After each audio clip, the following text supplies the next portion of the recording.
174% in all the priority areas given to him on assumption of office. When he came, he was given 8 priority areas, and he got 174%. His Excellency Engineer Abdullahi Isli came with the National Economic Development Strategy. In his first term, he had a retreat, and he gave 21 articles of faith, and he said, just do 3 of it for his cabinet. We're still to give the score for everyone after 6 years, but I tell you that our guest speaker got 174% in all the 8 priority areas given to him on assumption of office. That is what is called exceeding all expectations. So in his 4 years as tenure minister, he designed, he executed a record-breaking 4,366 projects and programs. He also established the very first ever National Artificial Intelligence and Robotics Center in Africa. There are 4 more pages that I am sure you would say, Malam Yakubu Lamai, please don't read.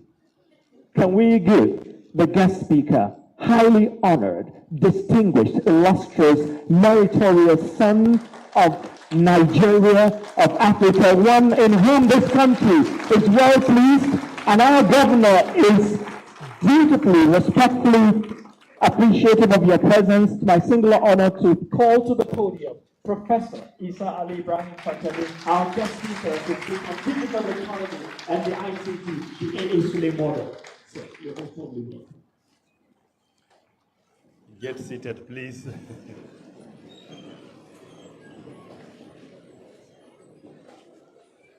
Our respected brother that we converge here to honor, the governor of Nasarawa State, His Excellency Engineer Abdullahi A. Sule,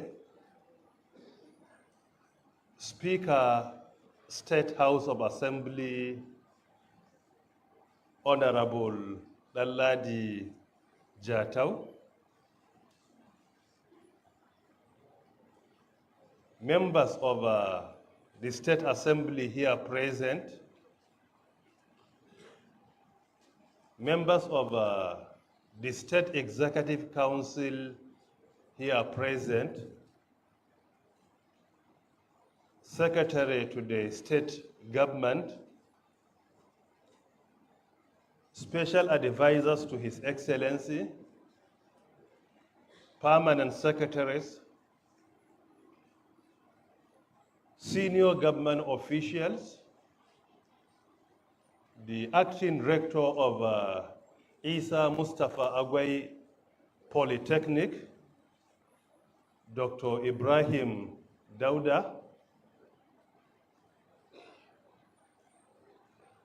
the members of his management team here present, academics here present,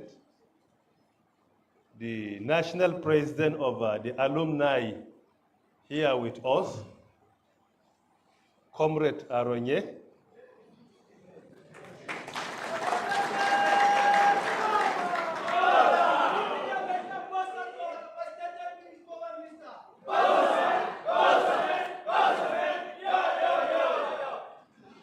Aluta, Victoria, we, ladies and gentlemen of the press, all other protocols duly and respectfully observe. Good morning to all of you, and may Allah's peace, mercy, and blessings be upon you. We converge on this campus, Isa Mustapha AgwsI Polytechnic, in order to celebrate one of us, a world-class industry expert, respected industry veteran,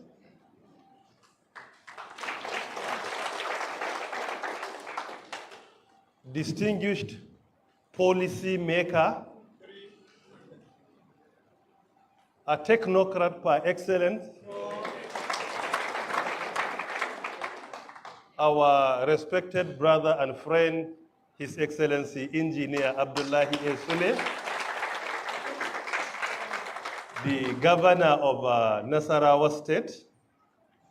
We are here purposely in order to celebrate him, to honor, and also to get associated with all his achievements. His success is our success. Your Excellency, we are here to celebrate your success in Nasarawa State. We are very proud of you. We pray to Allah subhanahu wa ta'ala to continue to guide and guide you and continue to make use of you to take Nasarawa State to greater heights. As we converge here purposely to celebrate him, to discuss some of his major achievements, particularly in the area of vocational education and training, skills development, economic development, among others. The theme, as I amended, is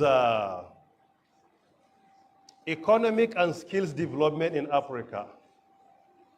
Case study of Nasarawa State under the leadership of Engineer Abdullahi Usman.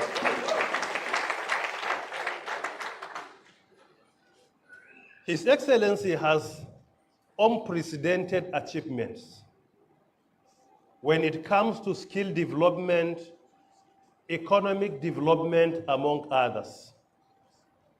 Some of his major projects are very dear to all of us. As stated by the acting rector, if I am to mention some of them superficially, number one, the way he integrated this polytechnic from a polytechnic by name to a polytechnic in the sense of the word. When there were no relevant courses of engineering, no facilities, most of the things being done were theoretical.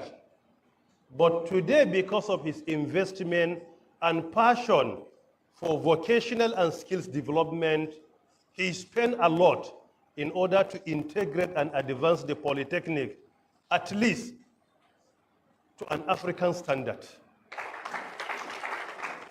that can compete with polytechnics even in South Africa and North Africa.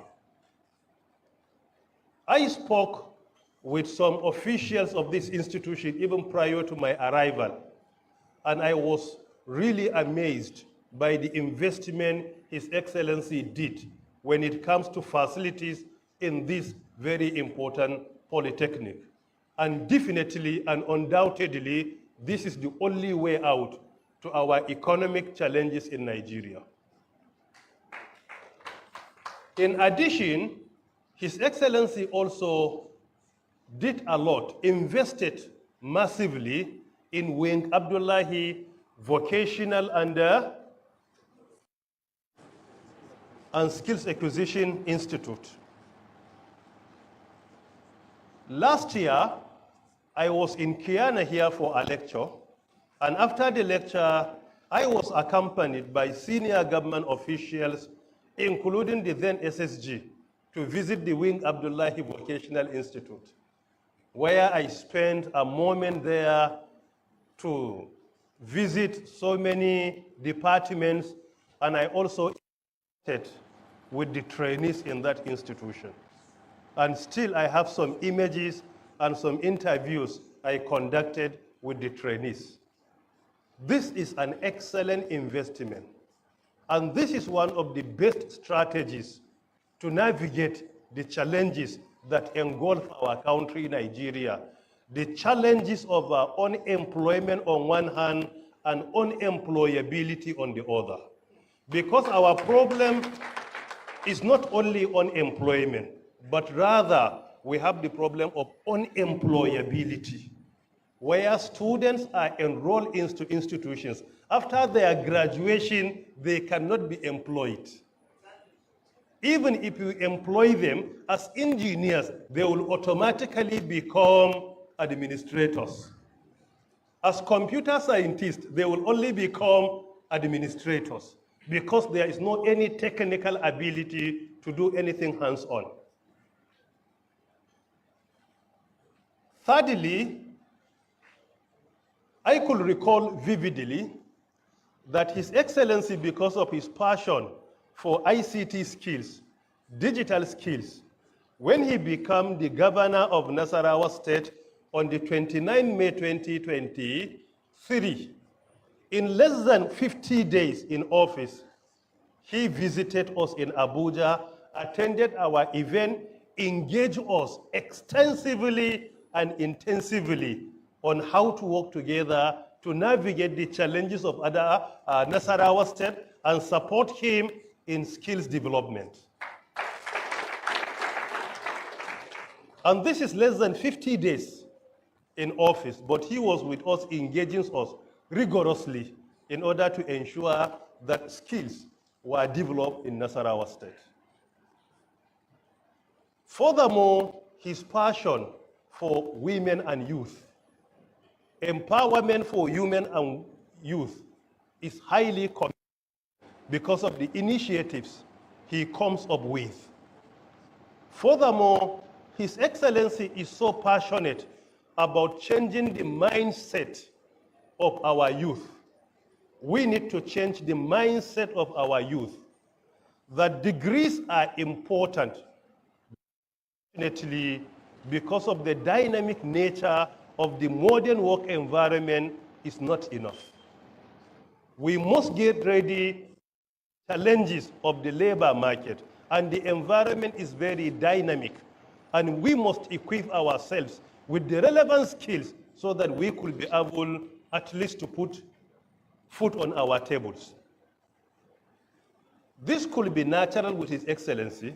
However, if you look at his background educationally, you will strongly agree with me that from his background, it clearly shows to us that he must be so passionate about vocational training, economic development, and skills development as well. His Excellency was in the Technical College Bukuru in Plateau State. By attending Technical College in his secondary education is a clear indication that there is no doubt he was trained to become so passionate about that. He attended Plateau State Polytechnic. The nature of Polytechnic, particularly then, was entirely different with polytechnics today. Because even graduates of vocational training centers, junior secondary school then, after graduation, immediately they established their centers and they recruited people working under them, not to talk of polytechnics. After Polytechnic, he left Nigeria for the United States of America, where he attended Indiana State University, not Texas as mistakenly mentioned by my good friend and brother of the event. He attended Indiana State University for his degree in mechanical engineering and also MSc in engineering before he moved to Texas in order to work in the oil and gas industry. Look at the educational background and look at how he switched to oil and gas industry immediately after completing his studies successfully. He came to Nigeria and he also served as the group managing director of Dangote Sugar. So if you look at his background, when it comes to work experience and education, you will strongly believe with me that these achievements will guide him to rule and lead the state effectively and make sure that he leaves behind an everlasting legacy. This is in summary about our respected brother, His Excellency Abdullahi Esule, the governor of Nasarawa State, that is here with us. And there are many, many unprecedented achievements that he has been recording here. I only mentioned some of them superficially in order to show to us that this is what quality leadership is all about. Quality leadership is not just about extravagance. Quality leadership is about training, orienting and reorienting our people. Quality leadership is about investing today for the future generation to harvest. This is what quality leadership is all about. Quality leadership is to train people, spend for them, invest for them, so that by tomorrow they will support others. Leadership is not all about giving it for him today to spend and come back tomorrow. This is only a fire brigade approach. But the real solution is to invest, train our people, reorient them, so that in the future they will be job providers rather than job seekers. So that our youth will become potential employers rather than potential employees. And this is what leadership is all about. Coming back to Africa, as I said, in order to portray that what His Excellency has been doing is the best model being used globally in order to address the challenges of unemployment and the challenges of unemployability. If you take Africa, for example, this is a continent with approximately 1.5 billion people. In Africa, we contribute 19% to the entire world population. The second most populous continent in the world, after Asia. Our median age in Africa, our average age in Africa is only 19 years. So, and we have the youngest population globally. In addition, in Nigeria, with our population of around 220 to 230 million, our average age is only 18 years. And Nigeria is among the countries that have the youngest population globally. Unfortunately, if you look at it economically, you will discover that the GDP of the United States of America as a country is more than 5 times the GDP of Africa as a continent.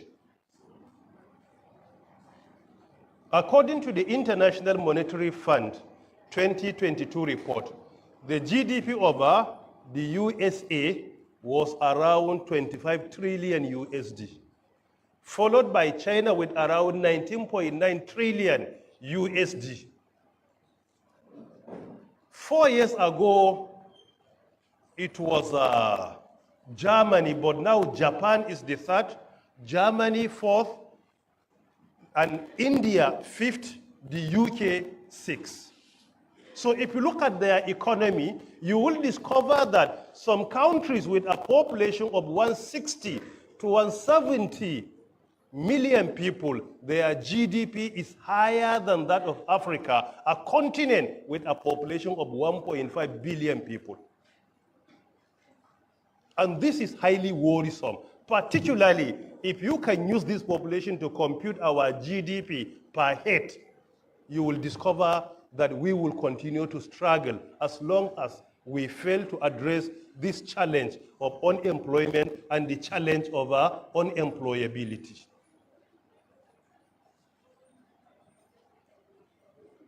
Furthermore, according to the PricewaterhouseCoopers, PwC, in their report in 2019, they conducted a survey where they discovered that the major challenge towards economic development, economic diversification, among others in Africa, the major challenge is lack of skilled workforce.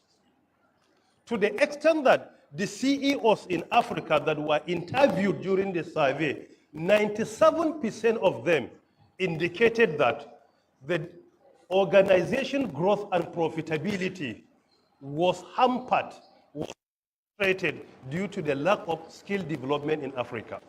97% of them. Furthermore, one of the major challenges being confronted, according to the International Labour Organization, ILO, one of our major challenges in Africa is the fact that we fail to adopt a paradigm shift.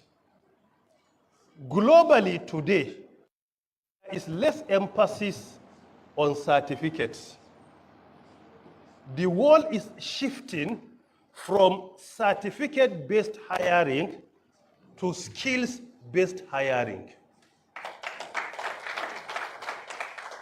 Employers in developed countries are intimidated by the number of certificates we acquired. BTech degree in computer science, MSc computer science, MBA technology management, PhD computer science. My citation was recited here with all this. This is not what is important. Our certificates are important. They are essential. However, and unfortunately, they are not sufficient.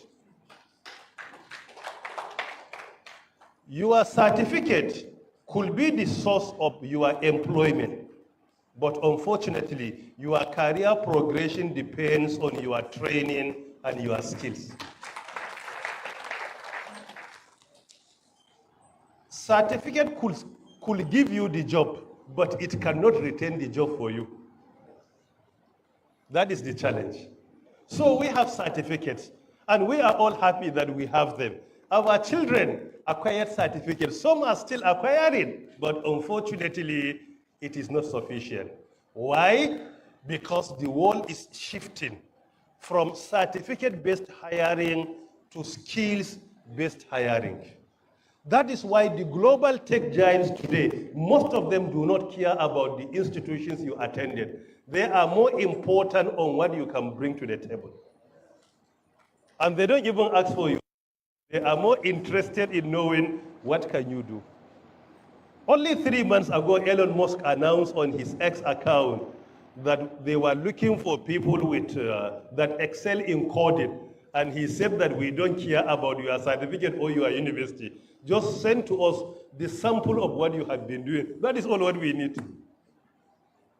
Because certificate is supposed to be like a validation of the skills you acquired.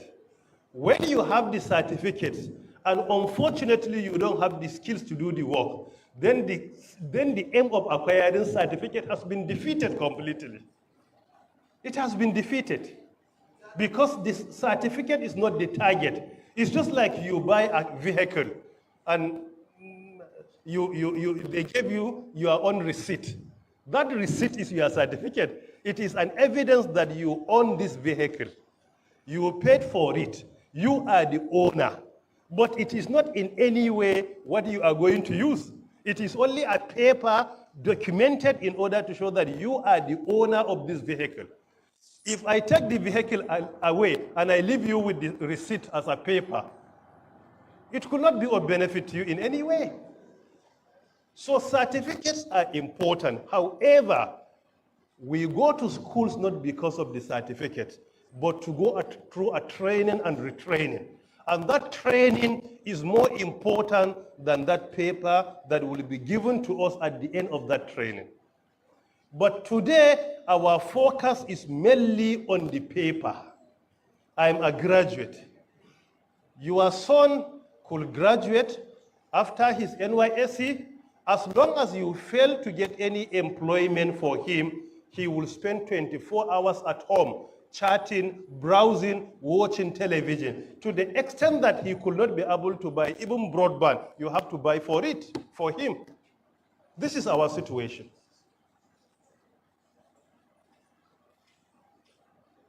This is why I strongly agree that in Nigeria, we have the challenge of unemployment. However, we always fail to recognize that we have another more worrisome challenge, That is the challenge of unemployability.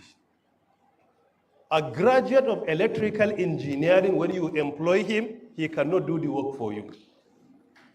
A graduate of computer science, he cannot write a simple code for you. A civil engineer, building engineer, cannot build a house for you. A mechanical engineer cannot fix his vehicle.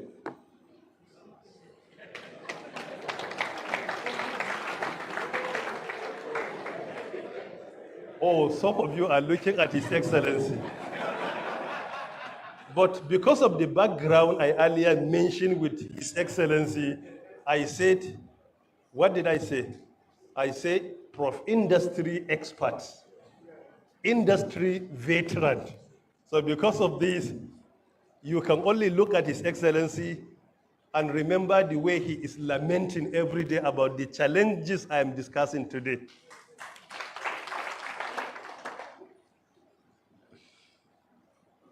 In order to address this challenge, that is what compelled me to write a book, Skills Rather Than Just Degrees.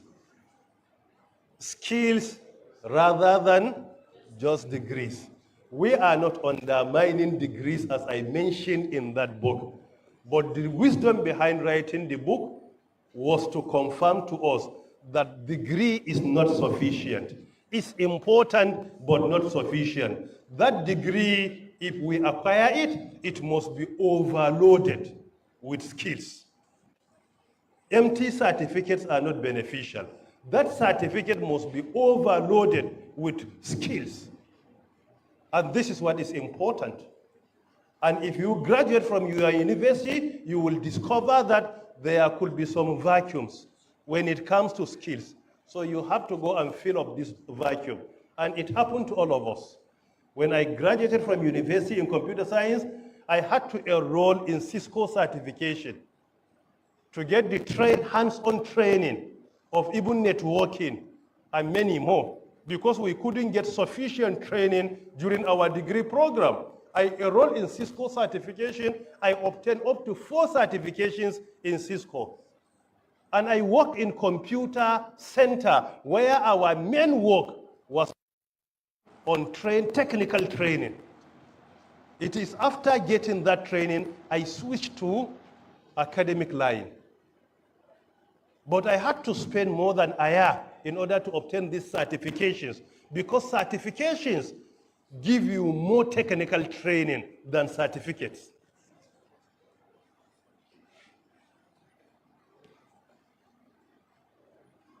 In addition, if you look at our economy in Africa today, our economy is natural resources economy. We rely so much on natural resources, like mining taking place here in Nasarawa, oil and gas exploration in South and other parts of the country, natural resources. And unfortunately, most of these natural resources are not refined in Nigeria or in Africa. We are only exporting the raw materials, unfortunately. So it is necessary in Africa to diversify our economy more into manufacturing, digital agriculture, production, among others. These are very important because our economy still to date, it focuses more on the natural resources that are not refined here. Even before the Dangote refinery, we spent so many years in Nigeria. Even our crude oil was exported. And we spent many years importing. We couldn't even explore.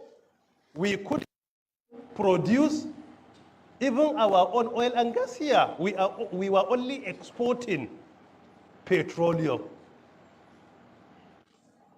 So it is necessary to diversify our economy. And diversification could not be possible without skills. 2 years ago, Dangote himself, Alhaji Aliko Dangote, announced that he had to travel to India, employ and get his employees. He couldn't get the skills he required in Nigeria. And we have millions of graduates looking for jobs. Why? Because there was a huge gap. There was a mismatch between the quality of our graduates and what employers were looking for.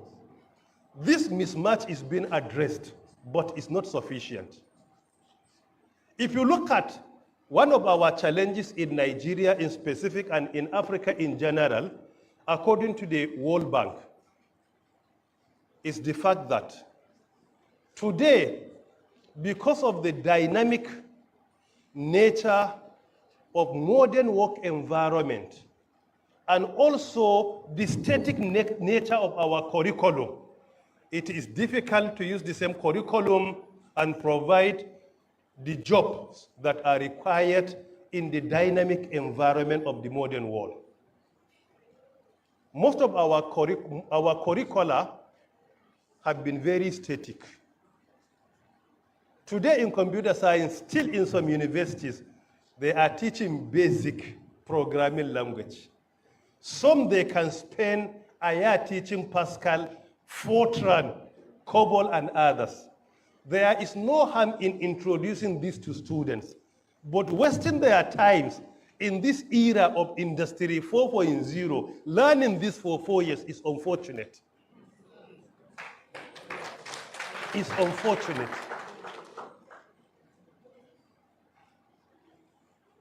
So there is a mismatch between the dynamic nature of modern work environment on one hand and the static nature of our curricula.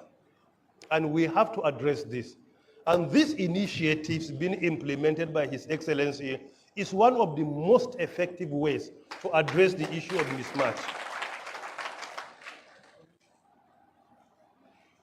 Let us take some case studies of other countries in Africa, Europe, Asia, and America that deploy similar model previously that is being implemented by His Excellency here in Nasarawa State.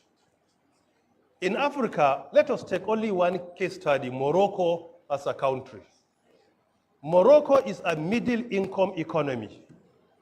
One of the 6 countries in North Africa, along with Libya, Egypt, Algeria, and Mauritania and Tunisia. According to the World Bank, Moroccan economy from 2001 to 2019, within the 18 years, their working age population grew by 374,000, while their economy grew by 112,000, meaning their increase in population in the working age group was increasing by 374 people annually, year in, year out, while their economy was only creating 112,000 vacancies. So meaning that year in, year out, their working age population was producing much, much higher than what their economy could accommodate. Because the economy was accommodating 112, while the working age population was growing by 374,000. So there was a shortfall of 262, meaning that their economy was producing less than 1/3 of what their working age population was producing. Moroccan government partook in critical thinking on how to navigate from these challenges, because if care was not taken, it could be a time bomb. What they did was they invested massively in vocational and educational vocational and educational training. They established several vocational centers where, am I permitted to continue? Where they trained and retrained their working age population in vocational training, like this POP design, painting, solar installation, hardware maintenance, software development, artificial intelligence applications development, blockchain technology, cyber security. Their focus was on hands-on training rather than issuing the certificates to their graduates. They were more interested in what their population could do rather than the class of degree they will graduate with. They invested hugely in that area. Interestingly, within shortest possible time, their economy increased by accommodating more working age population, an increase of over 100,000 people annually. And interestingly, this population was not only employed in Morocco, but in Europe, America, and other places. And with this, you will discover there is going to be remittance, which is very important to the economy. At the time that we graduates from Nigeria, endangering our lives, crossing the Mediterranean Sea illegally to sneak into Europe, Spain, France, and others, while people trained in Morocco through vocational training and skills development were received in Europe with red carpet. Why? Because of the skills development they partook in. As a graduate of computer science in Nigeria today, as I graduated, if your terminal degree is in Nigeria, tell me how many countries are going to employ you just because of your class of degree. I'm a product of that system. I'm not undermining the system, but I'm trying to be honest. Your terminal degree is in Nigeria. Tell me, with your PhD in computer science, if it is from Nigeria, how many universities in the UK or France or Germany or US will employ you as an academic to go and teach immediately? Mostly you have to get your terminal degree there to validate what you obtain in Nigeria. It is only in few areas that you will discover that our degrees are recognized in employment in other parts of the world. Mostly it is in admission. You obtain your degree here, you want to enroll in MSc or PhD after your MSc. So mostly after obtaining your terminal degree there, then you will be considered. Otherwise, government can hardly consider you. And many countries and companies can hardly consider us until and unless if you have sufficient work experience where you have been tested that you can deliver. But immediately after your graduation is difficult. But with vocational and skills development, the same model of Morocco or being implemented here, as long as you can do it hands-on, then the question has been answered automatically. That is why today employers are more interested in seeing what you have done rather than in seeing the class of certificate you have obtained. Furthermore, in order to show more trust in skills development in Morocco, China as a country, we know how China is developed today.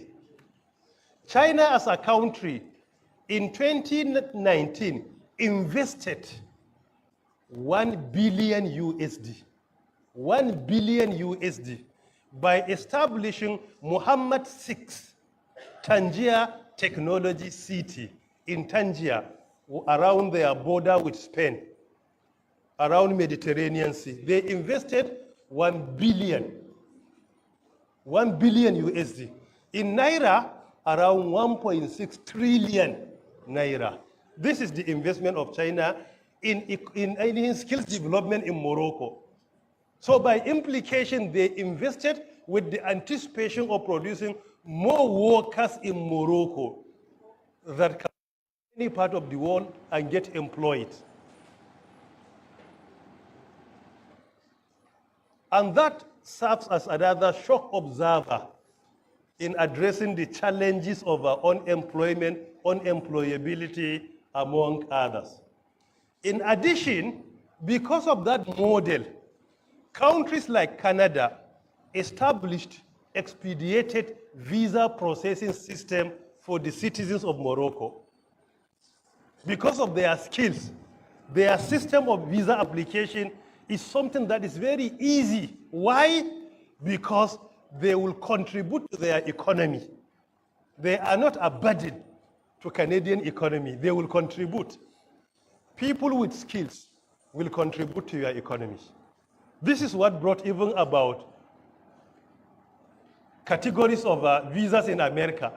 If you look at the category for innovation, job creation, entrepreneurship, you will discover that more than half of those who apply are from India. Why? Because of their skills development. And because of this model today, the issue of unemployment has reduced significantly in Morocco. At the time it was more than 22%. By implication, almost 1/4 of their population were unemployed or unemployable. But within shortest possible time, they reduced the challenge by more than 10%, that unemployment and unemployability.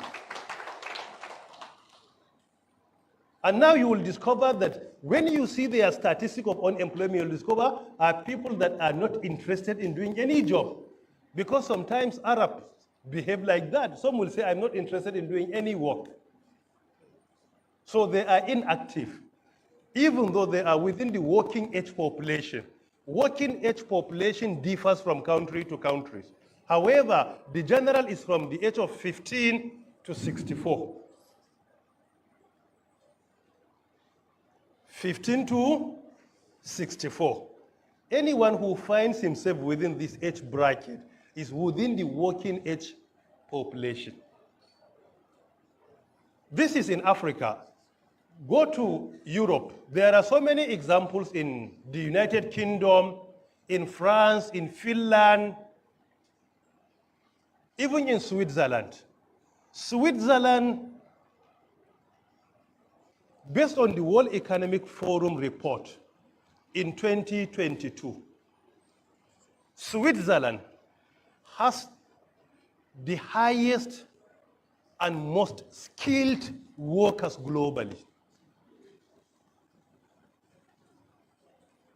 And World Economic Forum is the leading influential economic forum globally, which was established by Professor Klaus Schwab, the founder and chairman. He only resigned from the position 2 months ago. He resigned voluntarily. I had several engagements with him personally. What is the model of Switzerland? Switzerland is all about providing vocational and skills training for their citizens. They have what they call dual education. Dual education. You will be enrolled in school. However, that is not sufficient. When you go to school in the morning, in the afternoon, you must go to a company and work. In school, you learn theoretically. In the company, you get hands-on training. So trying to bridge the gap between theory and practice. It is because of this, as of 2022, the unemployment rate of Switzerland was only 2.4%. Because of what they call dual education. And after your secondary education, you can make your choice. either to proceed with higher education or to get advanced certification in vocational training so that you can become an employer automatically.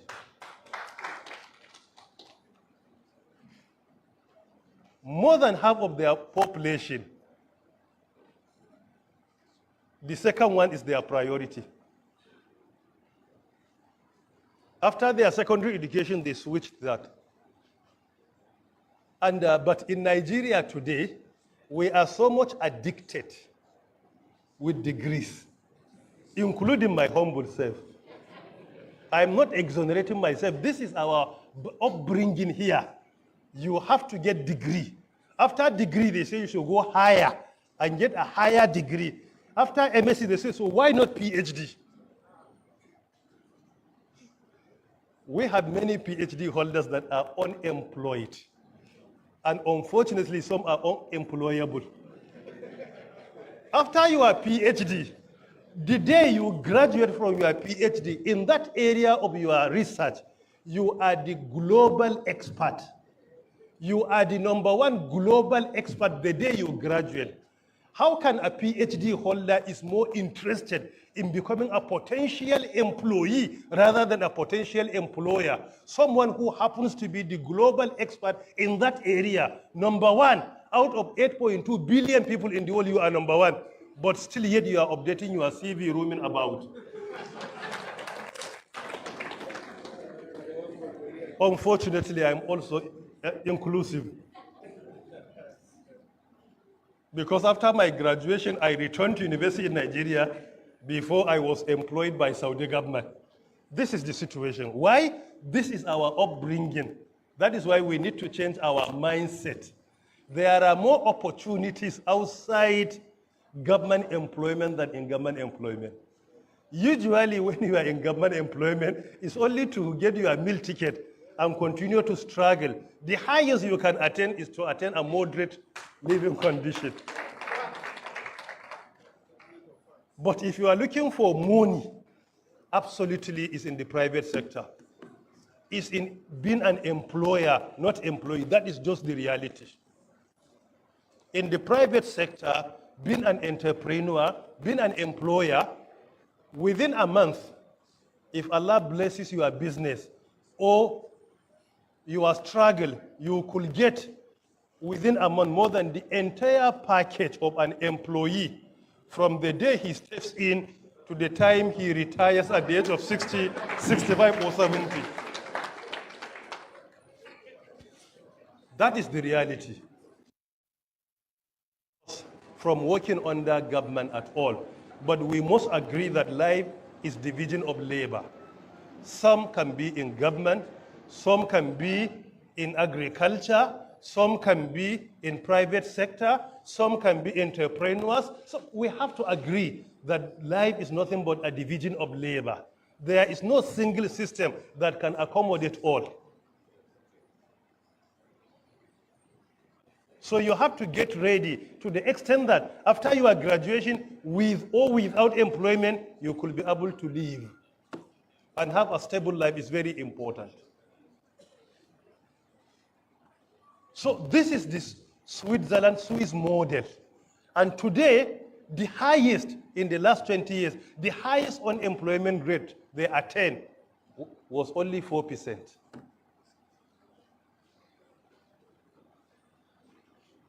This is a model. Let us go to the US where His Excellency attended for his degree and MSc. Take, for example, Silicon Valley. Silicon Valley is just a community in the southern part of San Francisco in the United States of America. It was coined as Silicon Valley by Don Hoffler. The name was not Silicon Valley.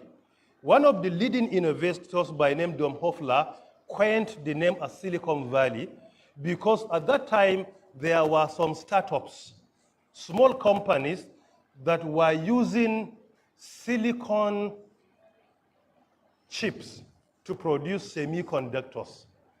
Using silicon chips to produce semiconductors. So he used the word silicon, and the place was a valley. So he attached the word silicon to that valley, and the name became Silicon Valley.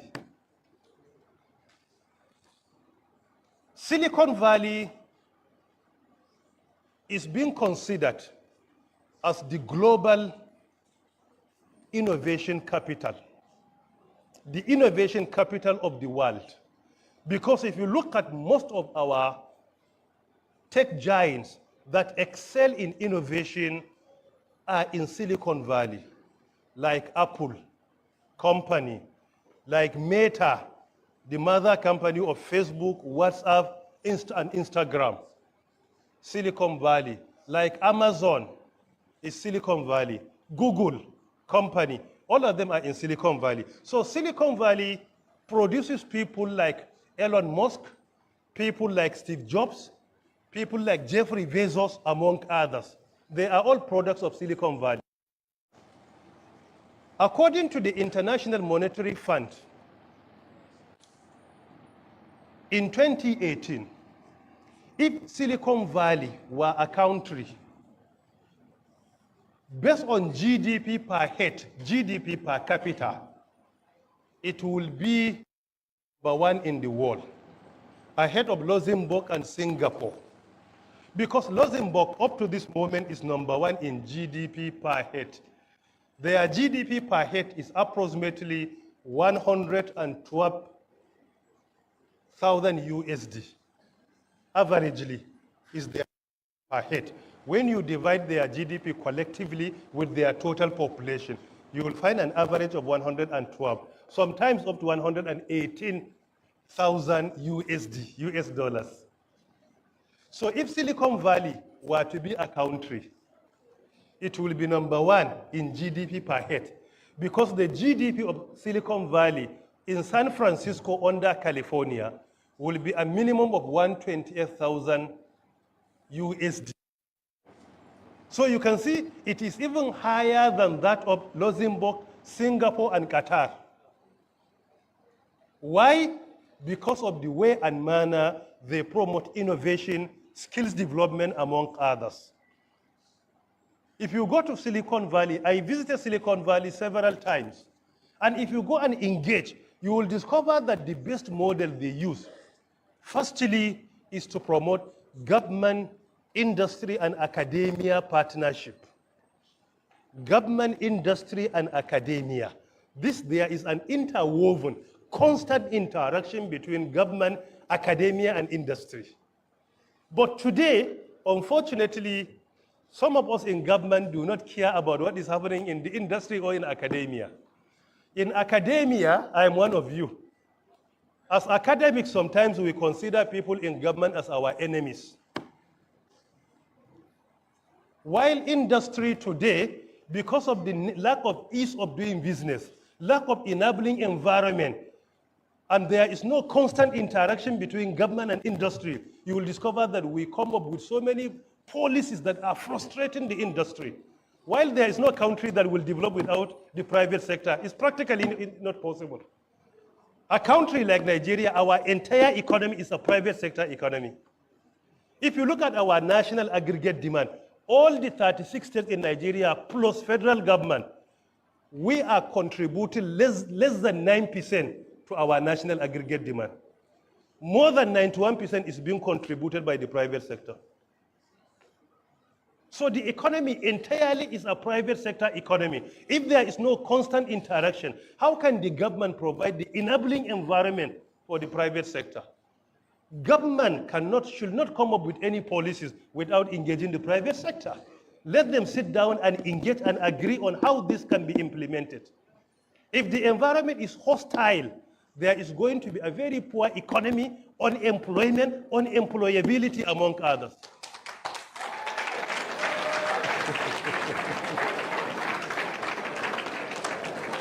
Sit down, Your Excellency. Sit down, Your Excellency.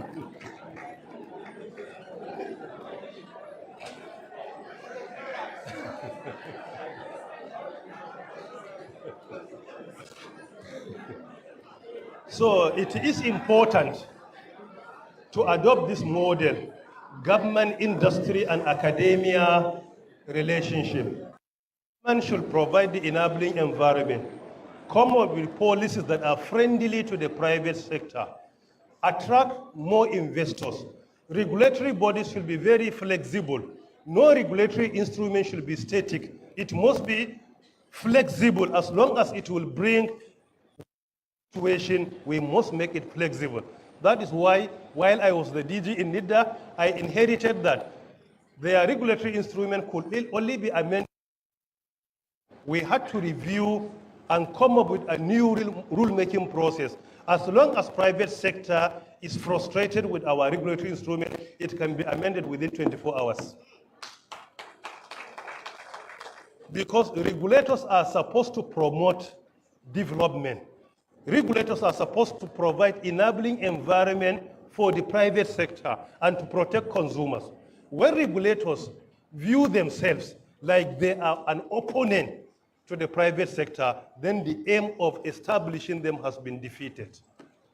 Regulators are not supposed to behave like they are judges. They are supposed to behave as friends, enabling environment providers. That is how they should behave, and this is indeed very important. And this is the most important model of Silicon Valley. Number two, mindset. They completely changed the mindset of their population and all those who are being trained there. Because all what we are doing, if we fail to change the mindset of our youth, that aim will be defeated. Many of our youth, when you engage them and advise them on the difficulty of navigating the challenges of life before they become successful, they will consider like you are their enemy. They are no more interested in the difficulties of life. They just want to attain success on the platter of gold. That is just the target. Any person you see is successful. If you go through history, he suffered. And we must embrace that. And one of the major reasons that our youth argue, through the inception of democracy in Nigeria in 1999, democracy produced many uneducated and untrained millionaires. Someone who campaigns, join a team, work with His Excellency, and His Excellency wins his election. If there is no judicious management of resources, and there is no accountability and transparency, somebody without completing secondary education within 2 years, he will build a mansion in GRA. He becomes an SA or SSA. You will see his family members in Dubai, London, sharing their images on Instagram, paying Hajj seats for some people, 3 or 4 or 5 around. So this is a challenge to our mindset. Most of our youth today are not interested in navigating the challenges of life through hardship. They just want you to give them easier path to become successful.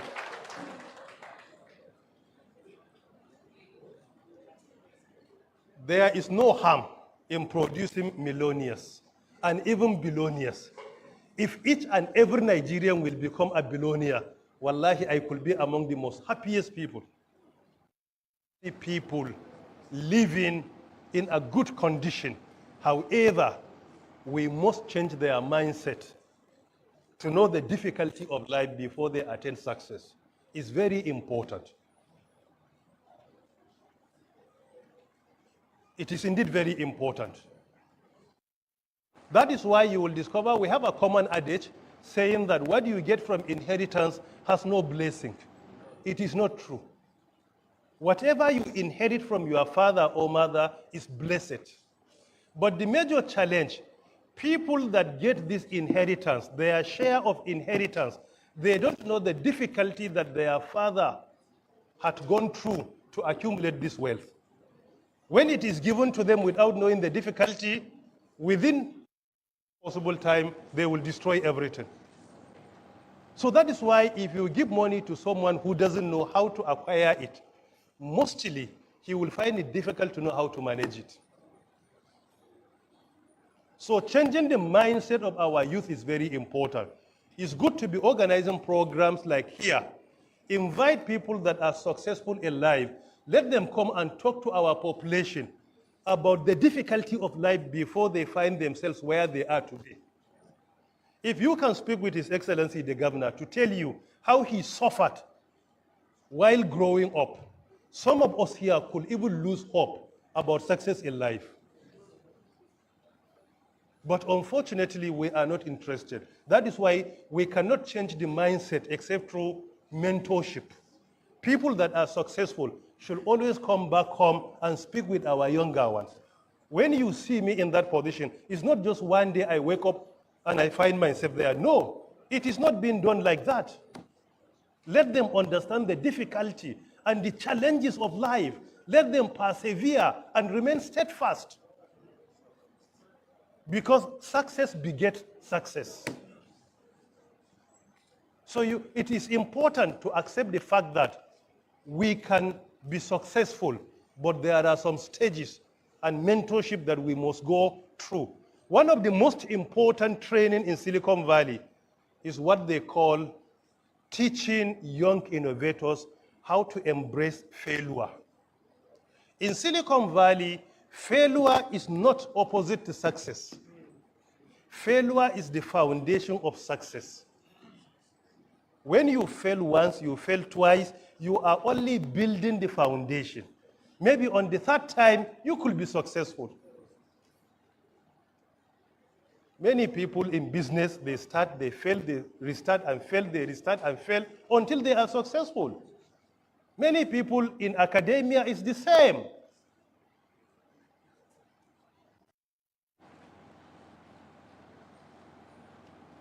It is important to embrace failure, that when you fail once, it's not the end of your life. Try again. Try again until you are successful. That is why they organize a conference they call FailCon, meaning fail conference. How to train people to accommodate and be happy with failure. When you fail once, improve. Try for the second time. Try for the third time. And it is important. But unfortunately, without changing the mindset, when we fail once, then we resign. We withdraw. It shouldn't be like this. Keep on trying until you are successful, whether in business or in farming or in education or in entrepreneurship, even in your application. Jack Ma, the founder of Alibaba, was the richest person in China with a population of 1.4 billion people. He said that he applied to a university and they rejected him 10 times. And he kept on repeating until he was admitted. Try to improve after every year before he was admitted. It is important. When you come up with a company, usually the success rate of startups mostly is not up to 10%. When 100 people tried, 3, 4, 5, 6, 7, 8 could be successful. Keep on trying. You could be in the next batch. Mindset is important. Number 3, access to funding. In Silicon Valley, when you come up with an excellent innovation, you will discover there are many companies there that are interested in investing in your company. They are interested to invest. A simple example of a Lebanese breeding, Syrian breeding guy by name Mustafa Suleiman. He attended a university, he's less than 40 years to date, or around 40 maximum. He attended a university in the UK. He started his education. At the end, he was dropped out. He couldn't lose hope. Then he established his own company, working on artificial intelligence. After a few years, he was contacted by Microsoft company. They purchased that startup at the price of 400 million USD. 400 million USD. And this is a startup established by a dropout student from a university. And after a year, Microsoft Corporation in Seattle in the US contacted him. And they appointed him as their global CEO of Microsoft Artificial Intelligence Company. And he couldn't obtain his degree.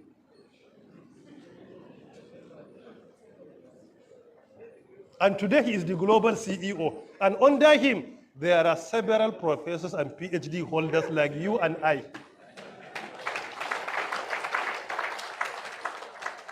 Success in life is not just a one lane. There are many lanes, and it is important to admit. And finally, the last example, let me bring Shenzhen in China. Shenzhen is another example of Silicon Valley, and Shenzhen today is being recognized as the global hardware capital of the world. Global hardware capital is the global hardware capital. And according to the World Economic Forum and other institutions, more than 90% of the global hardware being used in electronics are being manufactured in Shenzhen, China. More than 90% of our global demand are being manufactured there. And even 2 days ago, the president of the US, Donald Trump, announced that Apple must bring their manufacturing plan to the USA. Otherwise, they will increase their tax to 25%. Why? Because the manufacturing plan is there, not in the US. What is special about Shenzhen? What is special about Shenzhen? Number one is speed. If we are talking about high speed of delivery, we call it Shenzhen speed. What is being produced in other parts of the world in 6 months? When there is an agreement in Shenzhen, they can produce in 6 days. 6 days is the capital of Huawei, the capital of ZTE. Many global giants are there in Shenzhen. It is a fishing area, but today they are producing more than 90% of our hardware electronics globally. Speed, innovation, affordable price. These are some of the features of Shenzhen city. When they were building the city, they built what they call Gomao building. It's 53 floors. Very big building, 53 floors. They achieved it within 32 months. The entire building. Some floors were built within only 3 days from start to finish. And they moved to the next one. In 3 days. Shenzhen speed, this lecture theater, everything can be done in 3 days if you give them. They can do it in 3 days. When Steve Jobs announced the launching of their iPhone, and only 1 month to the launch, he discovered that there was a major mistake. And that mistake required to change the entire glass screen and produce new one. And they had to do that within 1 month and distribute it globally. Otherwise, it will affect the reputation of their company. What they did, he contacted many companies in the US. They say the shortest possible time is 6 months. He reached out to Shenzhen with an agreement. They say we can deliver in 30 days. And he gave them, and they delivered in 27 days to all their locations. Speed means a lot. This lecture theater, you see, with their approach from start to finish, they can do it in 3 days. Everything can be done in 3 days. So, and this is what they achieved. The way they achieved this, China was not part of Industry 1.0, was not part of Industry 2.0. They were not part of Industry 3.0. Only Japan and Australia joined Industry 3.0. They only excelled in Industry 4.0 that we are witnessing today. And interestingly, they are in the forefront. Look at the way they excel in artificial intelligence, blockchain technology, Internet of Things, augmented reality, virtual reality, nanotechnology, biotechnology, cybersecurity, and others. And now they are competing with countries that have over 1,000 years of civilization and advancement. And in most cases, they are leading. So it is important to realize this. Most of the people coming to China to work in our road construction, buildings, most of them did not even complete their secondary education. Out of 50 of them, you can hardly get one with a degree. But since we are addicted to white people, when you see them, you can greet them, sir. But certificate-wise, you are more educated than all of them. But when it comes to practical work, you will discover they are by far better than your PhD holders and professors, unfortunately. Unfortunately. If you sometimes say, let me patronize the local content, even the agreement, they will not respect it.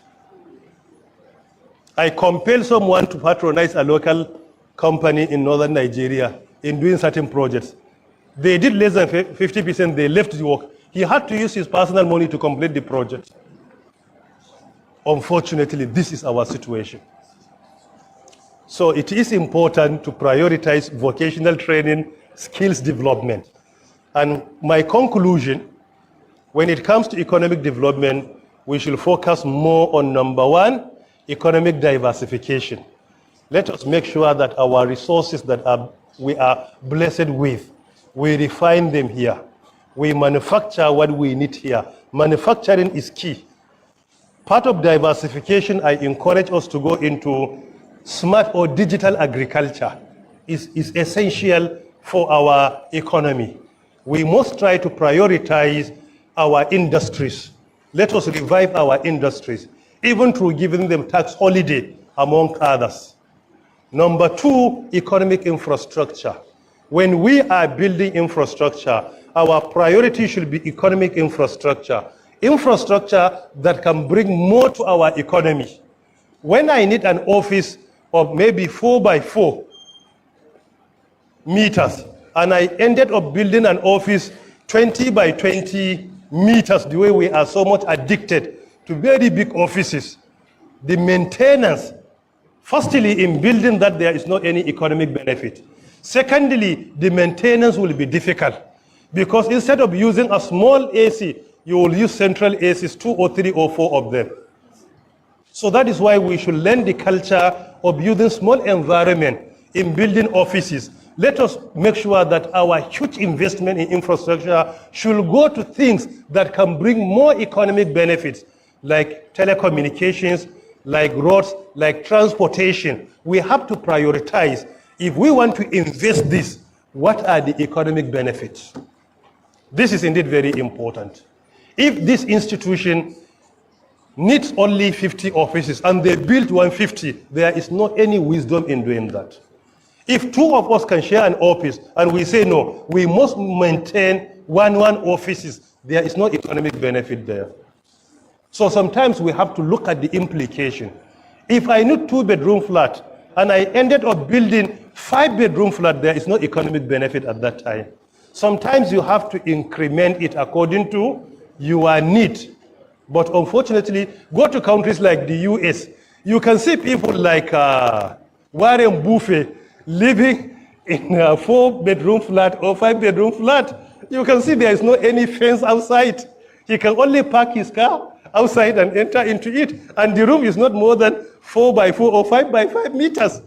But here you just begin your business. You are just a small millionaire in Naira, not in Riyadh or dollars. You started building a very big house, 5,000 square meters, that you want to be respected. And after that, immediately, without attaining it, you are interested in traditional titles. You are this, you are that, you are, okay, I am Majid Aden Dawlat Usmaniya. So, we have to increment our family according to what we can afford to. Education for our children is mandatory. Their upbringing is mandatory. Their health is mandatory. Their feeding is mandatory. Their shelter is mandatory. If you cannot take care of 2 wives, have 1. Until Allah provides for you to take 2, 3, or 4. We have to respect that.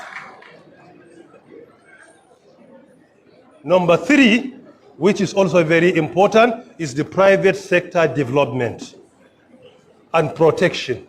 We have to ensure we develop the private sector by introducing so many policies that can provide the enabling environment required by the private sector, flexible regulatory instruments, tax holidays, pioneer status, among others. They are important. Make the environment to be very friendly so that we can attract more and more foreign direct investment into our country.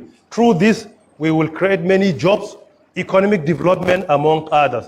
You will discover today the highest contributor to our government economy is the private sector, through collecting tax, VAT and others. Without this, there is no way even salary is going to be paid in Nigeria. So providing the enabling environment for the private sector is not an optional. It's not just a necessity, but an obligation. It's not an optional. It is necessary that we must do that in our state at the federal level. Whatever the private sector is interested, as long as there is win-win situation, let us provide it. And sometimes it is not necessary that you start benefiting from them at the initial stage. Allow the sector to grow. When they grow, the profit will come to you automatically. But you cannot, somebody invest $100 million and immediately you introduce 20 categories of tax. There is no way he can sustain it. So you have to allow the business to grow before you think of how you can benefit. Ordinarily, without getting one kobo from private sector, as long as our citizens are employed by the private sector, so by implication, we are the major beneficiaries. Just by employing them only. Skills development. We have to prioritize STEM education. Science, technology, engineering, and mathematics. Not STEM education theoretically, but we have to do that practically. Like MIT model in the US or Indian Institute of Technology in India, where we provide technical training. Similar to the initiative of Wing Commander Abdullahi here in Nasarawa and equipping this polytechnic. So STEM education should not be theoretical. It must be through practice. Number two in skills development, which is very important, is we have to promote lifelong learning. The dynamic nature of a modern work environment, as long as you stop learning, you will absolutely expire. You will expire. Irrespective of your profession, as long as you are not learning, after some years you will discover that you have expired. You have to remain and partake in long life learning. You have to continue learning, improving your knowledge in your area, learning new skills about your expertise and your profession is very important. Without long life learning, there is no way one will be successful. And this is lack of long life learning destroyed many tech companies globally.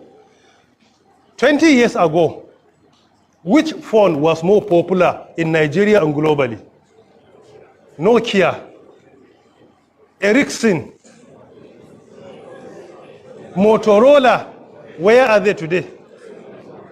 Because of lack of long life learning. If you are successful and you go to sleep, before you wake up, somebody is ahead of you. So it is difficult, it is more difficult to retain success than to attain it. Retaining success when it comes to economy is more difficult than attaining it. And why Apple and Samsung have been very successful? Because of long life learning. They partake in what we call exploration rather than exploitation. They provide what you need before you realize that you need it. You have uncountable number of applications on your phone. I was having a discussion with the governor. He was, before coming here, he was explaining the dynamic nature of our technological advancement globally. He was saying his 6-year-old child manipulates his telephone more than the way he does it. And I just laugh. It's not only to him, including us, that we are training. Our children, they master the applications more than us. Why? Because they are digital natives. But in our own case, we had to switch from manual to analog to digital. That was the situation. And it was not easy. Our children, their brains are empty. But when it comes to our situation, you are thinking of how to put food on their tables, their school fees, how to look after their upbringing. You have meetings there, so you have no time.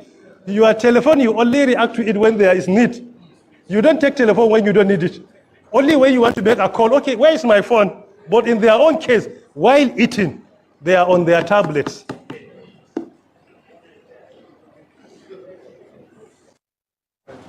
My son, at the age of 5, taught me that even if you have a password on your screen, you can still navigate through and use your camera without knowing the password. You can only do this. Nobody taught me this through my BTech computer science, MSc computer science, MBA, PhD. But he told me that I don't even need your password, Abba. I can use your telephone and have video or pictures with it. I say, how can you do? And he did. And I learned from him. Because he is a digital native. But our own, we had to go through transformation.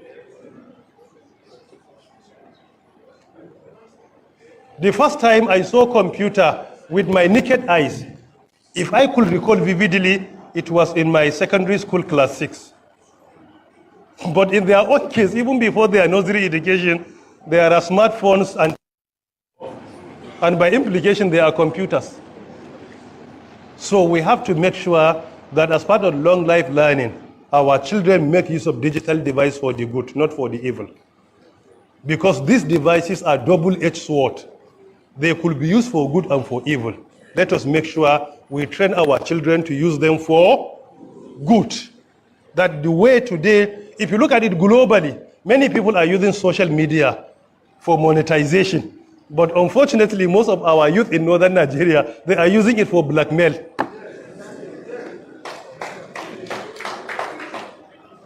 Cristiano Ronaldo, while in Juventus as a footballer, what he was getting through monetization of his Instagram account was higher than his entire salary and allowances in Juventus Football Club. Only Instagram, not X or Facebook. He was being paid up to 10 million USD per post. Monetization. And you have never seen him blackmailing somebody. But today in Nigeria, somebody can even record your voice without your knowledge, while having conversation with your wife or with your friend. And he will come and say, tomorrow there is an update. He wants to blackmail you. It's an update. He will even announce it. And he knows many religious injunctions about even recording people conversation without their knowledge. That you will end up in the hellfire if care is not taken, but he will announce there is an update. Sometimes it's a Photoshop. He will capture a governor, attach his picture with another female, naked, and he will say, we have captured another. Tomorrow there is an update. 10 a.m. And you will see 2,000 comments before the update. Unfortunately, that is our problem. We are using these technologies for evil, not for good.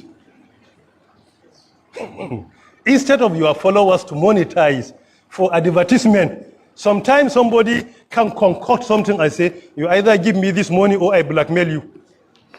It's just a blackmail. There is no way a nation will be successful with this mindset. It shouldn't be like this. Some of our major challenges that we must address, number one, is funding. Funding for our vocational centers, for vocational education and skills are not sufficient in Nigeria. We need to increase funding, not only funding for theory, for practice. We must equip our polytechnics, our colleges, and our universities to training and retraining of our academics and other experts. Because the model we want to implement, most of our academics could not be able to deliver the content the way we want it to be delivered. It is important that we begin by training the trainers. Number 3 challenge is corruption. It's one of our major challenges. Many people fail to realize that serving in public office is a burden, is a responsibility, is a trust. They consider it as a privilege to siphon and to loot. Only few government officials remember that there is a day that is called the Day of Judgment, where we will account for our actions, the good, the bad, and the ugly. And I want to commend HE for always reminding himself that he knows that he will stand before Allah and account for all his actions. This is indeed very important. This is what is called self-assessment, self-evaluation, self-criticism, and self-judgment. And it is indeed very important. So it is not only for the governor, for each and every one of us. No matter how insignificant that responsibility is, we will account for it before our Creator. No matter how insignificant. As simple as being a cleaner, you will account for that. Not to talk about class teacher, where you humanize your students. You threat them. You are even threatening your students, either to submit themselves or to fail your examination. Teacher is supposed to be like a father. Your students are nothing but a trust under your custody. We have to train our students as our children, our biological children. Haba, look at it carefully. Someone responsible enough brings his daughter to you to teach her, and you are reaching out to her privately, requesting her to submit herself to you because of your exam. It's unfortunate. It's most unfortunate. We betray our trust, but we sit down criticizing other leaders. It's unfortunate. One of the challenges is our mindset. We have to change our mindset, as earlier mentioned, and we have to prioritize 3 skills. Number 1 is social skills. Number 2, soft skills. Number 3 is technical skills. These 3 are important. Social skills, even how to communicate and interact with others. Some of our graduates, they don't even know the basic words of communicating with their leaders. Even simple words on how to address leaders, they don't know how to use them. Simple word, thank you, they don't know. Can I help you, sir? They don't know. They don't even know.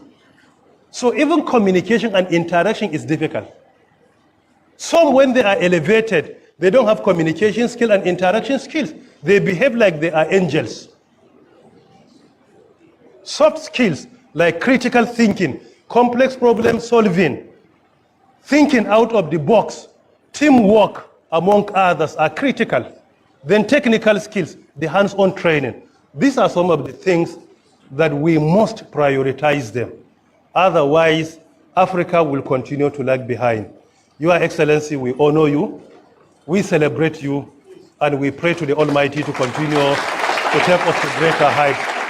Permit me to shut down the presentation here. I have not been notified to shut down, but I believe I spoke for more than 1 hour 20 to 25 minutes, 1 hour 30 minutes. I think it's enough, because I know His Excellency has so many files, both in hard copy and in soft copy in his office. And it is good for us to permit him to go and clear his decks. Thank you very much for listening. May the Almighty bless Nasarawa State. May the Almighty bless Gombe State.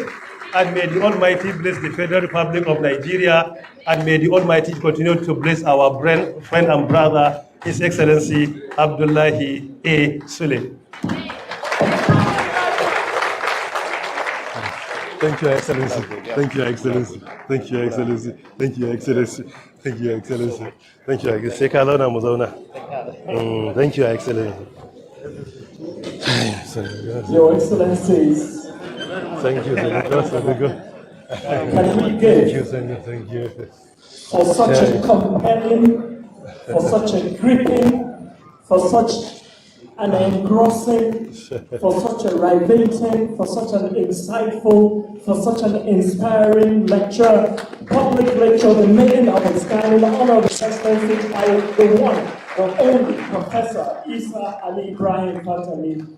Nasarawa State is honored, we're humbled, we're thankful that indeed today, when His Excellency, 2 months after becoming governor in 2019, said at the LAFIA Square that he fears when he will stand before Almighty Allah and account for his stewardship. A lot of people, especially my journalist friends, said, this man is not a politician. I'm sure it was a slip of tongue, he wouldn't say it again. 3 months later, he said, in the last 6 years, he has said it over 15 or 20 times. Every time he says, today it is being explained that indeed, whatever you do, you must set the highest standard of moral pedigree for yourself. And everything His Excellency has done has been on the basis of a trajectory. When he said, look, there should be Faculty of Engineering in Nasarawa State University. When even the College of Agriculture here became College of Agriculture, Science and Technology. When, you know, the Wing Commander Ibrahim Institute and Technology Institute, when he broadened the scope, brought in top-tier vocational skills. In fact, when he began with the 6 vocational relevant tech centers, you know, moving the one from Asakio, upgrading them, and everyone thought this is all by mistake. No, it wasn't. It isn't. It hasn't been. There has been a chronological, deliberate intention by His Excellency to lead these people. 13,000 hectares of land, guest speaker, is the land in Burkukabusu, in Abuja, just behind Mpape. 13,000 is larger than the city of Paris, is larger than Geneva. It is 10 times the size of Guarimpa. His Excellency is looking towards an industrial city there. And we already have one which he has done.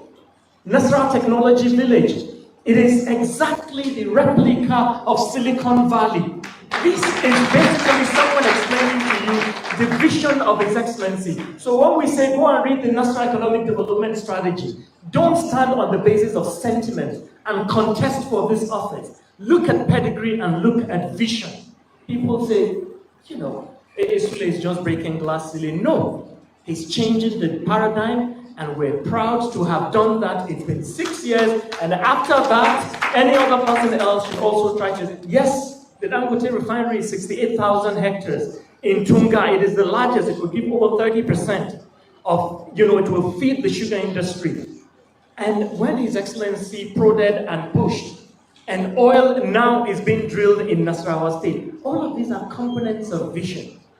Today, as we begin the celebration of 6 years of Engineer Abdullahi Isule, we hope this illuminating, incisive, gripping, compelling, insightful, intellectually resonant lecture by none other than Professor Isa Ali Ibrahim Pantami, who spoke from his heart, will make us better understand Nasarawa State.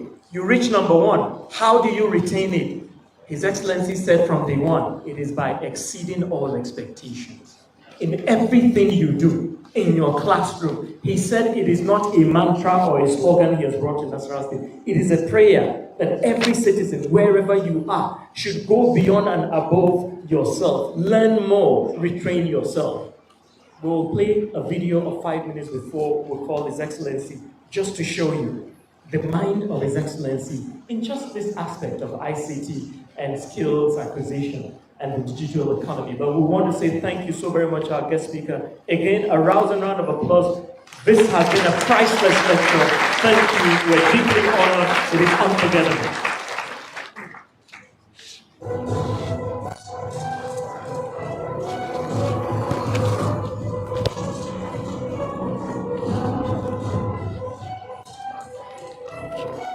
When I was working in Houston, that's when information superhighway started becoming popular in the early 90s.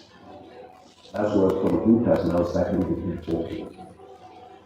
And while I was working for a company called Remote is a company that makes software in the oil and gas sector, because I spend most of the time in the offshore sector. So while I was working there, I had the opportunity to go to school and to read more about computers, what they will do, what computers could do, and the rest of it. While over here, we did a lot, as far as ensuring that we visualize most of our operations We started with our phone to make sure that all our operations actually were digitalized. Then we went into SAQ, and I was all part of the process as the CEO of the Lokish at the time. So coming back into governance, I came up with that mentality as well. MUSTAPHA is an agency created by His Excellency Ibrahim to the development in the state and also state. Youth development is one of the key factors that in every state they are really spending huge amount of money in order to come up with a digital entrepreneurship for the young generation. But with the coming of His Excellency and to seeing the need behind this digital economy and also to see the need behind the ICT, we actually created this agency, and based on what agencies are doing, one, digital entrepreneurship initiatives, two, issue of the digital governance, three, issue of creating a community for cybersecurity. We have an academy that we built that we are creating this community. As of last year, Engineer has helped in building more than 7,000 people in this community. In Nigeria, I actually started ICT broadcast on television. That was about 6 years ago. Now I've been to almost all the country, attending ICT events, whether government, e-government, or private sector events and all that. The day we came to Nasarawa, what we saw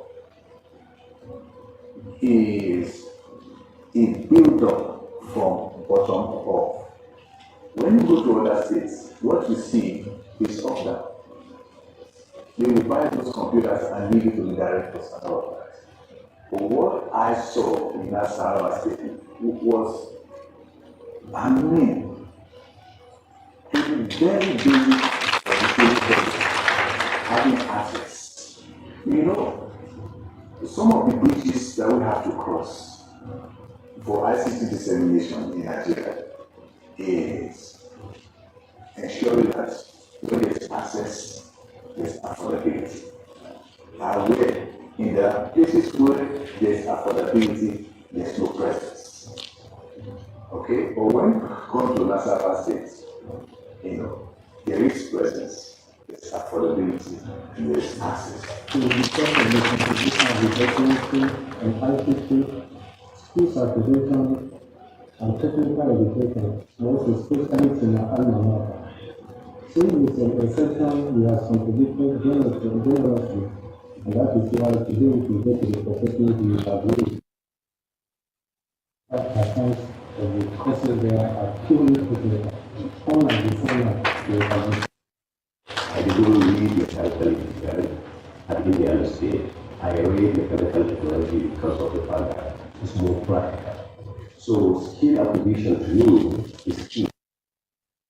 Your certificate, if you find it very difficult to fit into the area. That continuously I have with Professor Pantami. Pantami in fact has a book, that's skill more than education. Which is that's why one of the first institutions that I established in the South was the wing commander, Ibrahim, educational and technical institute.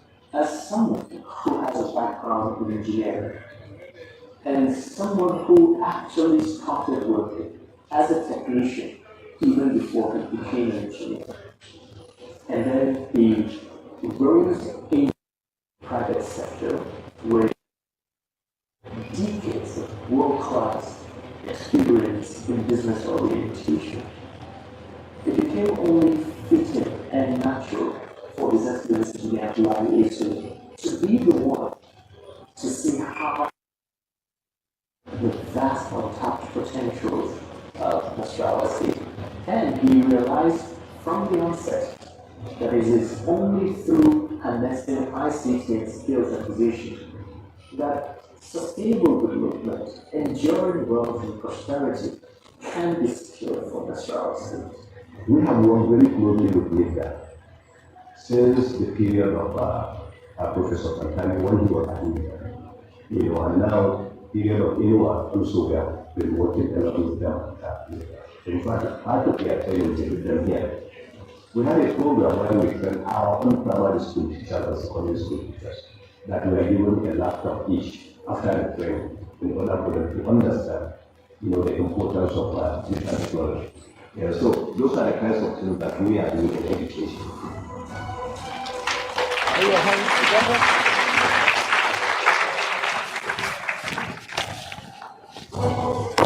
It's my single honor and privilege to now invite His Excellency Engineer Abdullah to the stage. Seeing the way, showing the way, leading the way.